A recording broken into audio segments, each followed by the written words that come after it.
আসন্ন বিধানসভা নির্বাচন এবং সেই নির্বাচনে অন্তর্বর্তী বাজেট এবং সেই বাজেটে বাড়বে বরাদ্দ। শিক্ষা, স্বাস্থ্য কিংবা মহার্ঘ ভাতায় বরাদ্দ বাড়াতে চলেছে, জনমুখী প্রকল্পেও বাড়বে বরাদ্দ।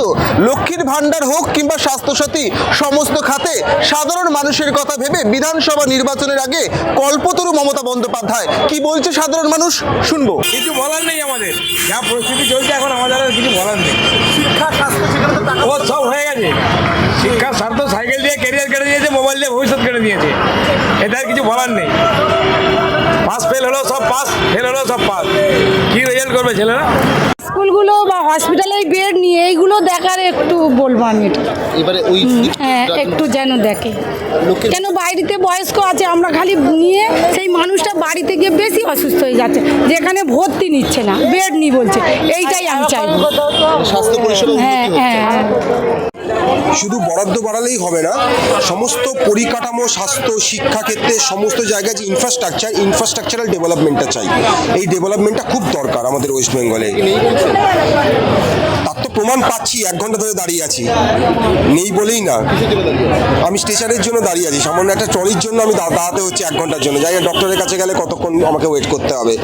তো আমার ইনফ্রাস্ট্রাকচারাল একটা ডেভেলপমেন্ট খুব দরকার এই মুহূর্তে রাজ্যে, স্পেশালি হচ্ছে আপনার হেলথ, এডুকেশন, এই জায়গাগুলো খুব দরকার। সুবিধা তো হবেই, সবাইরই হচ্ছে। তো ওই ছেলেদের সেফ হয়, বিশেষ করে মেয়েদের কাছে ফোনটা সব সময় দরকার। ফোনের রিচার্জের জন্যই এখন 900 টাকা করে দরকার পড়ে যাচ্ছে, ওইটাই মেন। তারপর ছেলে মেয়েদের হাত খরচা আছে, পড়াশোনার জন্যে মেয়ে কলেজ আছে, গাড়ি ভাড়া দিতে হয়, সব সময় তো ছেলেদের কাছে চাওয়া যায় না। এইসব আমাদের 1000 টাকা করে পাই, তাও আমরা প্রথম পাইনি, 2 বছরের মতন পাওয়া যায়নি, তারপরে পেয়েছি।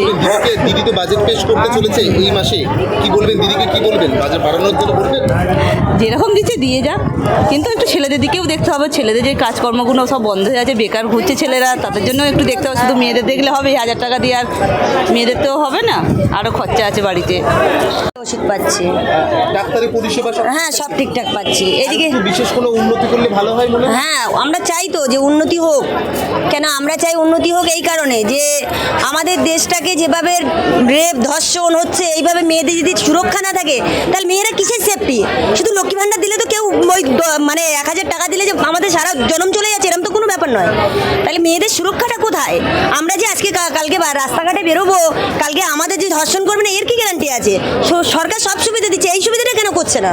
আমরা এটাই চাই, তাছাড়া আমরা আর কিছুই চাইনি সরকারের কাছে। হ্যাঁ, নিরাপত্তা চাই, আমরা এইটুকু চাই, নিরাপত্তা, আমাদের মেয়েদের সুরক্ষা চাই। আমার 12 বছরের মেয়ের রেপ হবে না, এর কি গ্যারান্টি আছে? কার ভরসায় ছাড়বো? আর যে দিনকাল পড়েছে না, কাউকে দিয়ে বিশ্বাস করা যাবে। এই জন্য আমি চাই যে একটা সুরক্ষা চাই, আমরা মেয়েরা সুরক্ষা চাই, আমাদের লক্ষ্মী ভাণ্ডার চাই না, আমাদের সুরক্ষা চাই। সুবিধায় মানে আমাদের স্কুল বাড়ালে ভালো হয়, আর মানে মাস্টার বাড়ালে ভালো হয়, এবং মানে কাজের উন্নতি বাড়ালে ভালো হয়। মানুষ খাবে, খেটে খাবে, সেইভাবে কাজে কামের উন্নতিটা ভালো ভালো হয়, সেটা আমরা জানতে চাইছি, সেটা বলতে চাইছি আমরা। আসন্ন অন্তর্বর্তী বাজেট এবং সেই বাজেটে সাধারণ মানুষের প্রত্যাশা আকাশ ছোঁয়া। তবে কেউ কেউ বলছে লক্ষ্মীর ভাণ্ডার দেওয়া হচ্ছে হোক, তাতে পাশাপাশি কর্মসংস্থান এবং শিক্ষা খাতে সেখানেও বরাদ্দ বাড়ানো হোক। তবে রাজ্যের মুখ্যমন্ত্রী মমতা বন্দ্যোপাধ্যায়ের শেষমেশ তার যে অর্থ বাজেট, সেই বাজেটে কতটুকু সাধারণ মানুষের প্রত্যাশা পূরণ করে, কতটুকু মহার্ঘ ভাতা অর্থাৎ সরকারি কর্মচারী যারা, তাদেরই বা কতটুকু প্রত্যাশা পূরণ করে, সেটাই কিন্তু এখন দেখার বিষয়। ক্যামেরায় রাহুল দেবনাথের সঙ্গে দেবনাথের রিপোর্ট, জজবাব 24 বাংলা।